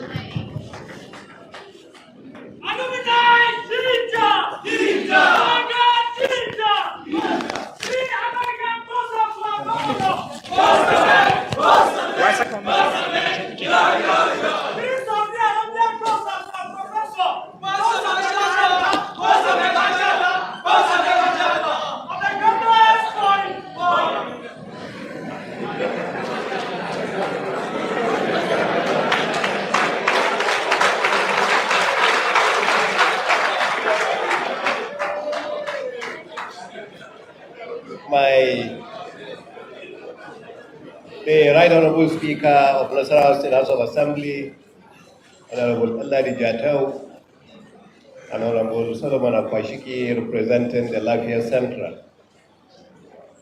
Our digital guest speaker, Professor Isa Ali Ibrahim Pantami, CON.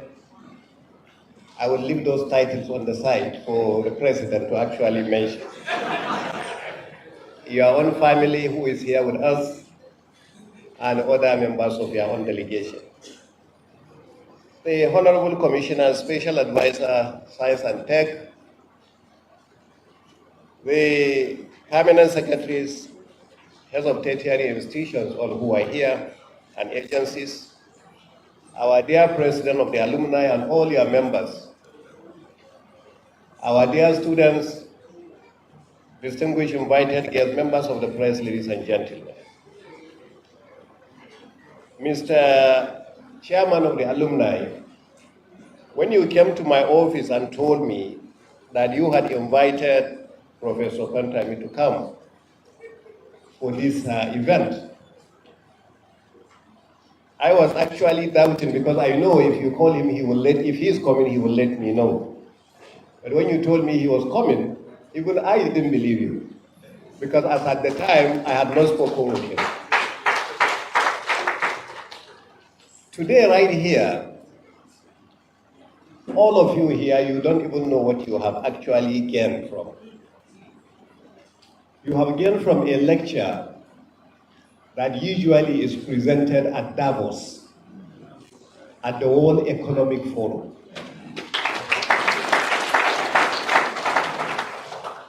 All the lectures being delivered at the World Economic Forum at Davos are not bigger than this. You have received the biggest of this kind of lectures right now. And this is a lecture that CEOs, leaders worldwide, the people from the same areas that he has mentioned, Silicon Valley and co, usually pay a lot of money to go and stay in the cold, very, very cold weather to listen to. That is what you have gained free of charge today, right here.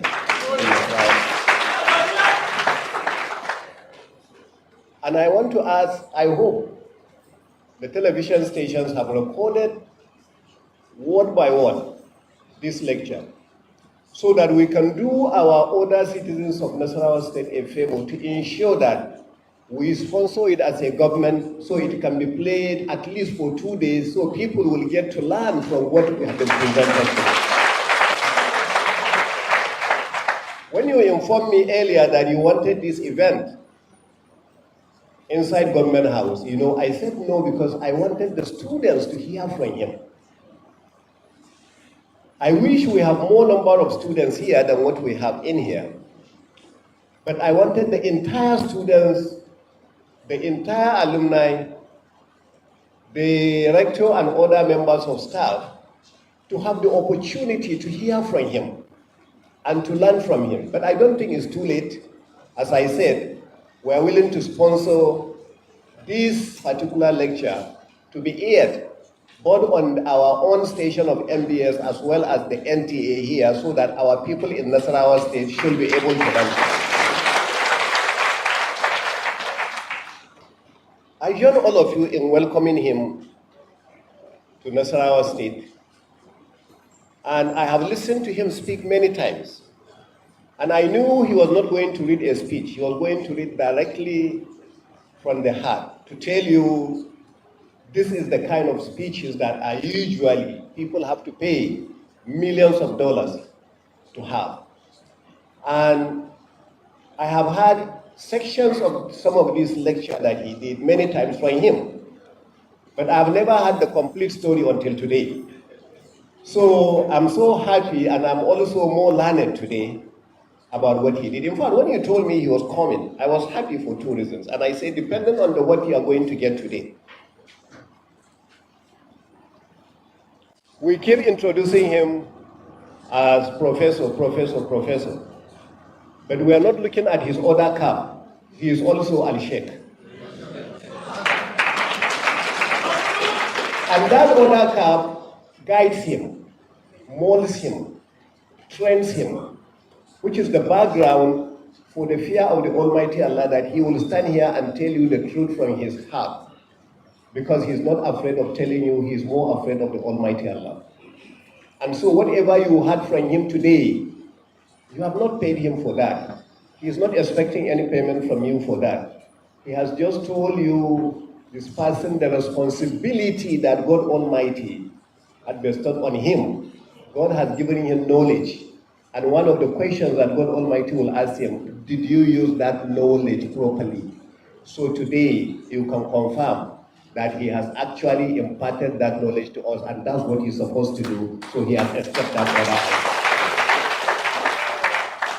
So these are the issues that I'm happy today that you all receive and you all got.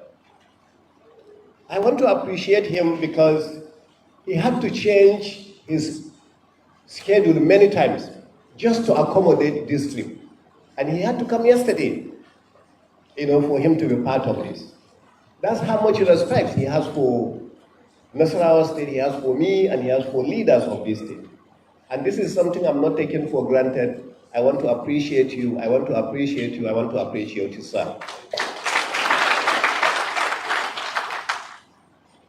You have already listened to the insightful lecture about building, which actually he modified your topic about digital economy. And you have had more than just digital economy.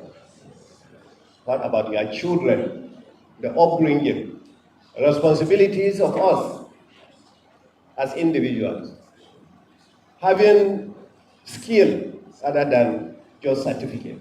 You have heard about it. I read the book, and I urge every one of you to read the book. Because when you read, then it will remind you some of the things you had today, and even more. So I want to thank him, in fact, for writing that. Now, from my background, you can see why I continue to promote skill acquisition. He mentioned that a lot of us successful, those who were not with us didn't know what we went through. The reason why I must show appreciation to my Almighty Allah for bringing me up to where I am, is for me to be able to remind people what I went through and to see what they can do in order for them to gain and even gain better than I have gained. I didn't have the opportunity of listening to this kind of lectures before I went through the road. You have the advantage now. All of you know I grew up in this small place called Goody Station, which was a very village, but it's a very big city now. So, going through, wouldn't have had the opportunity actually of even going to obtain Western education at all, if not for the Catholics. The Catholics were the ones that built only two schools, the Roman Catholic Mission RCM that I went and the CMS, were the only schools we had. And studying and understanding the Bible was compulsory for me because you were going to that school. And it ended up being a great advantage You know, because sometimes you don't know what you are going through until later on it turns out to be what it is. He mentioned I actually went to Government Technical College, Bukur. At the time, Government Technical College, Bukur, what you will learn from there practically, from what I see, even by US standard, is not any different from what you will learn, believe me, today, even in a Japan Technical University. Because those days were the days where everything we needed were there. The school was built by the British. Our principal was a Briton. All the machines we needed, all kinds of welding machines, shielded metal arc, auxiliary, tungsten inert gas, you know, everything that you needed were there. All kinds of electrodes that you needed. In the machine shop, all kinds of equipment that we needed were there. Lathe machines, vertical drilling machines, sewing machines, everything that we needed were there. And you go to the class, the practical part, 3 days, no theory. You go to the theory only the last 2 days of Thursday and Friday. And those ones were to learn English, chemistry, physics, and mathematics. They were the only 4 subjects we were learning. Otherwise, everything else was practical. As a result, at the time we were writing the City and Guilds of London Institute, before even they started WAEC. WAEC didn't come until 1980, WAEC Technical. 1970 something, all the way to 79 was City and Guilds of London Institute. That was the exam. So there was no cheating, there was no the problem that you are having today. If you pass, you pass. If you fail, you fail. No two ways about it. And that's the issue. So by finishing from there in 80, going to the Polytechnic slightly, I was already skilled enough to be an employer in the area of machining, fitting, and welding. And so going to America, to go to Indiana State University was a little bit easier. And I started seeing the benefit because I went from Plateau State. There was no Nasarawa there. Plateau State was purely a state under the control of MPP. The center was MPM, and we were facing the big challenges. Our scholarship was not coming. Solomon Lad was our governor. And once there was no money in America, they kick you out of the hostel. So that's when my welding background now worked. I had to go and get a job with Alcoa. So I was welding in the night and going to school during the day. Most of the students that actually had no skill to get any job, I was paid only $3.75 an hour, but I will work 10 hours so that I will get $37 in the night. And you rush early in the morning to go to class. This is what we had to go through. $37 was what you will get all night, no sleep. My son now will ask me for $2,000. Those are the problems that we had to go through. But you see, that's the advantage. And so instead of graduating in 4 years, I graduated in 3 years. And I used the opportunity of my 1 year to go ahead and acquire my master's degree. Majority couldn't even get the degree in the entire 4 years because they couldn't go to school. Once you can't go to school, they will not stop you from taking classes, but once you don't have a place to stay, that's the end of the road. So those were the challenges. So I urge you to pick skill acquisition seriously. He mentioned about coming back what we went through in Dangote. As a matter of fact, since I couldn't get a place to stay and my $37 a night couldn't pay rent, I now have to go back. And Indiana, where I went to school, is 99.9% Christians. And out of the 99.9% Christians, over 95% Catholic. So that's a wonderful thing for me. So I now saw a parish. I went to the parish and I told the Reverend Father, I said, sir, They say you have so many classes where you give to Christians to stay and then to work for the church. I'm a Muslim, I'm willing to stay. They say, you're a Muslim? I say, yeah. You want to stay here? I say, yeah. Reverend Father Dave. He said, but do you know anything about Christianity? I say, yes. I'm very, very good at the 4 Gospels of the New Testament, the Matthew, Mark, Luke, and John.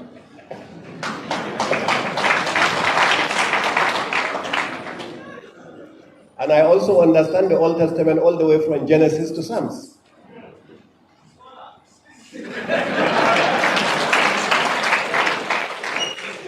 He said, really? I said, okay, you can come in. So what we will do is that after church services and everything, we will clean the compound and everything. That's part of my thing. And after he enjoyed me, he now say, okay, you know what, Abdul, say, yeah, you are entitled to 1 meal. You can be joining us for dinner. I say, thank you, sir. So I will have dinner with them. And every dinner will come and then they will pray. And then inside, quietly, I will say, Bismillah, and then I will eat my own. They already knew I didn't eat pork. And to be honest with you, he was the one that I asked him, I said, that time there was nothing to show you direction of prayer. So I asked him.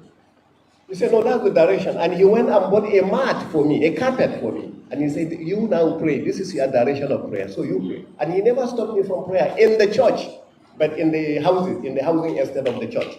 Never stopped me. You know, so that's what I went through until I finished and graduated and came back. And I always tell this drama because one day he said, Abdul, every day they pray for us. Don't you guys pray? I said, we do, sir. What do you pray? I said, we say, Bismillah Rahman. What's that? I said, well, you say in the name of Allah, who is God, the most gracious, the most... He said, that's it? I said, yeah, that's it. Don't you know any Christian prayer? I say, of course I do. He said, okay, today, pray for us so we can eat. I say, our Father, who art in heaven, hallowed be thy name. Thy kingdom come.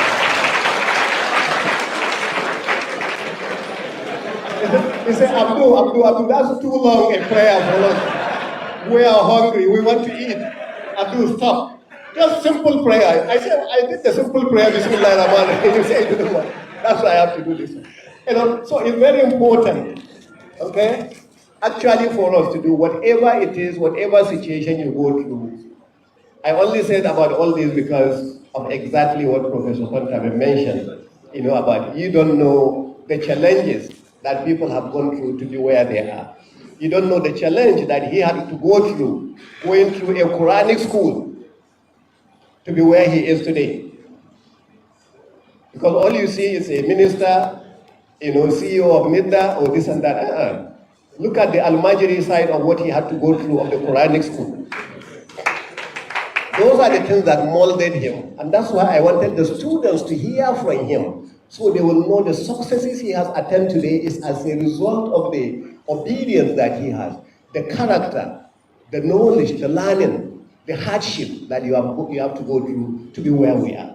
And today we are celebrating him, and there is none of you here, and I can bet, none of you here will not like to stand one day and deliver this kind of lecture. None.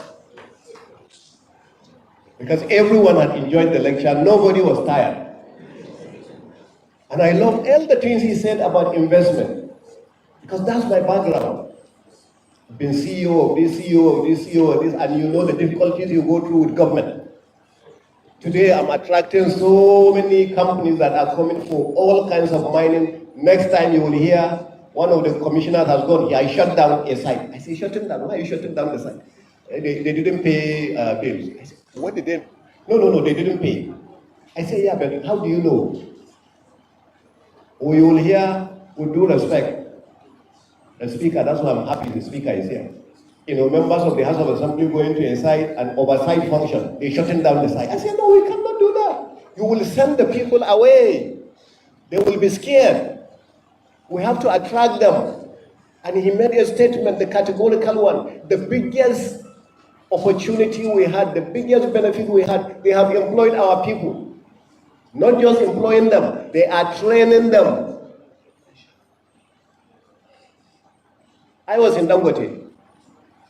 when we started thinking about building a refinery, it was supposed to be originally just 350,000 barrels refinery. And it was even supposed to be in Ondo State. Government and community challenges made it to move from there to Lekki. The first day, we said we are now going to start with equipment. That's what the professor was talking about. We did not have the skilled welders, the skilled fitters, because nobody is going to allow you to take a distillation unit or a cracking unit that each one of them $10–15 million and its other insurance. They will not allow you to take and give it to your brother or sister who doesn't have the skill. So they needed certified, skilled technician and fitter. One soup, we brought in 4,000 technicians into Nigeria. 4,000 came at once.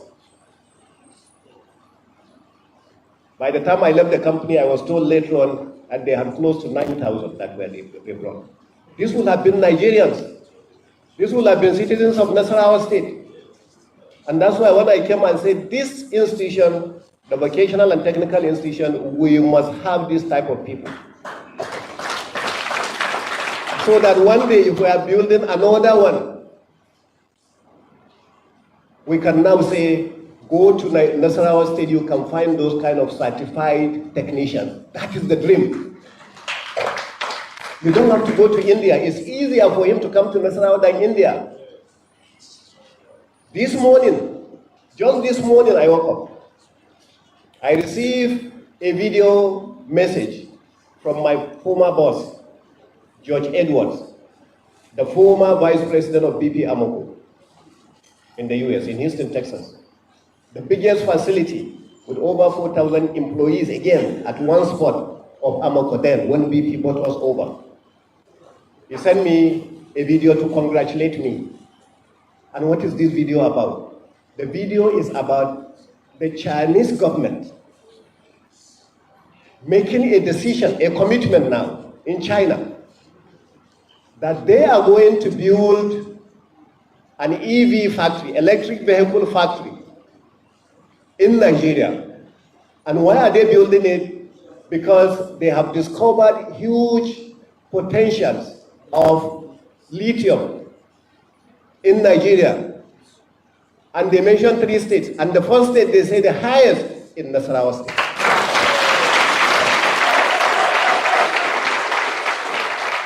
I will send you the video, Prof. I think I sent it to you. I sent you the video. I will send you the speaker. That's the video he sent to me. So I woke up. When I was just watching the video, I got so excited. And he said, this is the reason why they are coming to do it.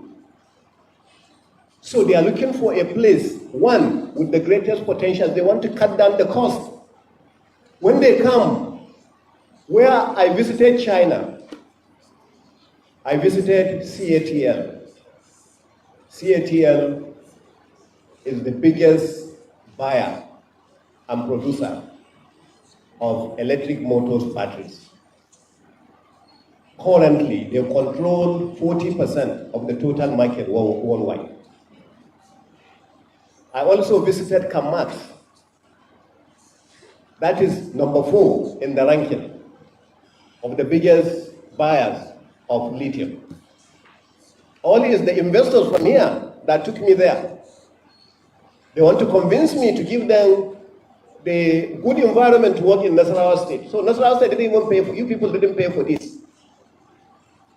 And in order to give me comfort and make me convinced, they took me to a hotel in Shanghai, the tallest hotel in Shanghai. The buildings from 100, floor 1, from 0 to 100 is several other offices and buildings. The hotel itself begins at floor 101.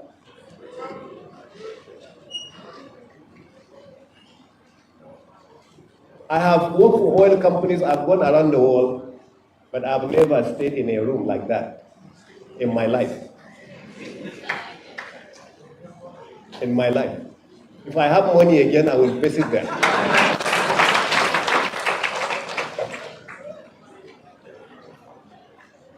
is actually just to make it, is it possible for us to come to Nasarawa State? So you can imagine somebody who is willing to do that for you, and he comes, and you go and shut down his factory. That's why you don't know how excited I am when Prof brought about this aspect for us to understand, and that's why it will be played for our government agencies to understand. We're attracting investment. You don't want to scare them away. Communities, you don't want to scare communities away. You were here in Nasarawa State when a Chinese company just went to one small community with 3.5 CU, gave them 700 million naira and paid them for users of the land. You were here. So if a company is willing to pay that, then what is 10, 15 million naira for tax that they will not pay? But it depends on our approach, the way we go about it. That's why this video must be played and played again for the people of Nasarawa State.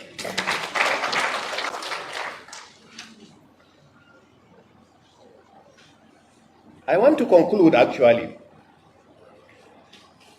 with the aspect of what is going on here at the Polytechnic. The Polytechnic means a lot to me. I know you people will not feel good if I come here and leave without at least saying something about this. I came because Professor Pantami is actually presenting it. I didn't come for this discussion, but I know if I leave without bringing it up, some of you will complain. Today, I believe in due process. I don't interfere with process of institutions. If you see me interfering, is to go and help them to get high impact for you. I go to TED Fund and plead. I go here and plead for you to get money for your projects. But how you allocate the contract, if any rector or any assistant rector or whatever you call them ever tell you that I ever said I'm sending a contractor to you for work or I'm doing that, is a bloody liar. I don't do that. I have not done that where we were given big contracts in Dangote, and I don't do that in government today, so I will not do that in your own small money here. I will not do that. So, what is happening, I want everything to go through the due process. I receive so many messages from you people about the school is suffering because we have no rector. The school is suffering. Are we here suffering now? So it is people who want to be rector that are actually pushing all this pressure, which is unnecessary. When I came as a governor, you didn't have a rector. I was the one that appointed an acting rector at the time. And when the acting rector went through interviews and was not good, I told them, well, I only appointed the person acting. If he's not good, get rid of the person, get what you want. They got a different person that I never even knew. I said, okay, I work with that person. When that new rector now, with the council that employed the rector, started having problems constantly, I spent 10 times meeting with them to solve the problem could not solve, I sacked both of them. Because I want to make sure we have peace in this institution and we have things going. Now, you have gone through your interview, I was not part of it. But we brought somebody who we believe as a VC of Federal University to be your chairman and to lead the interview. So I must give that person some level of respect to listen to what he has to say. And the person submitted the result. But the day he was submitting the result, I received again so many text messages from all of you, so many from you, that the result is not good. This one, oh, the result is good. This one is not good. This one is good. Like Professor said, social media. And I said, okay.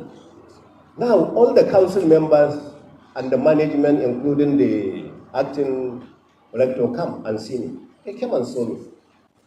And one item came up. And I needed to clear that item. So I received the file. So while in the process of clearing that item, I wrote to MBTE and say, MBTE, this is what came up during the meeting. I've never been a lecturer. I've never been around lecturing or teaching or management of institution or so. I have been manager of industries. So this is an item that came up. I want you to clarify. Before I could get the result back from that, the chairman who submitted this traveled and went to Saudi. And he traveled to on a journey that I cannot question. Because Hajj is a lifetime opportunity. So he went for Hajj. I said, okay. I cannot shave somebody's hair when in his absence, as they are saying. If I now take a decision based on input I have from MBTE, I will not be fair to this guy. So I said, Oga, when are you coming back from your Hajj? He said, right now I'm doing tawaf, this and that. Okay, you are doing tawaf, it's not the best time to talk. When you finish tawaf, call me. Finish tawaf, he called me. I said, sir, we have received our report from MBTE. When are you coming back? He said, you know it's Hajj. So after Hajj. I said, okay, I will not take a decision until you come back. Because I want to make that decision with you knowing this is what I know, this is what I was told, this is the confirmation from MBTE, this is what I'm getting.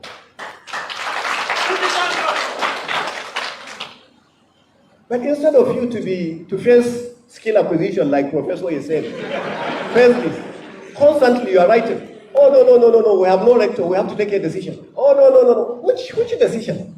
You can't be patient enough for just a few days for the man to come back. Haba. I'm pleading with you people, especially those who are seeking for this position. I know they are the ones mounting this pressure. Because you cannot allow 3 or 4 or 5 people to destroy your institution. And before I release the result, I will invite all those people first. And say, you see, it's like going for governor. So many people, like right now in Nasarawa State, we have 26 people who are going for governor. So far, 26. So, it's like running for governor in Nasarawa State. Only one person will get it. But let us not destroy the entire system just because I'm not getting it. It's not right. It's not proper. So you must be patient. It's not that they have stopped lectures because we have no rector. You have an acting rector. It's not that they are not doing any other thing. They are not giving you the food they need to give you, or they are collecting money, or this and that because there is no rector. You have an acting rector. So please, leave me alone. Let me also face other things. So wait for the gentleman to come back. The day he comes back, and me and him, this is what promise I will make to you. The day he comes back, I will display. I say, sir, what you told me, I had. What you asked me to do, I had. This is the information I have, and I'm taking my decision based on the facts available to me. This is all I'm trying to say. So I'm pleading with you, please to be patient. Because at the end of the day, like Professor Pantami said, one day I'm also going to stand in front of the Almighty, and between my Allah and myself, deep down inside me, I know what I'm taking. There is no bias about it. I'm taking it based on the facts presented to me. None of the people, none of the people that you have as prospective rectors, none of them has anything to give me. None. And I'm not expecting. I'm not even expecting anything from them. They don't even have anything anyway. So I'm not expecting anything from them. So this is the fact, this is the truth, and please, I want you to be patient based on that. I know finally your intention is to have I don't know whether you are having it another time for this particular alumni. No. Okay, another time. Okay, you are having it another time. Okay. All right, good. So my money is safe. Okay, thank you very much. No, they are having it. They are having another event.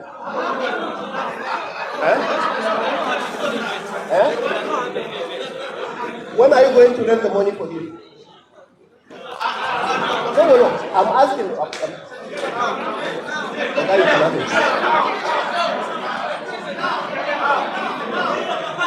No. You see, this is the problem we have. Okay? If you have not planned for something, don't rush yourself into it. Okay? If you are going to have a luncheon in order for you to build the alumni secretariat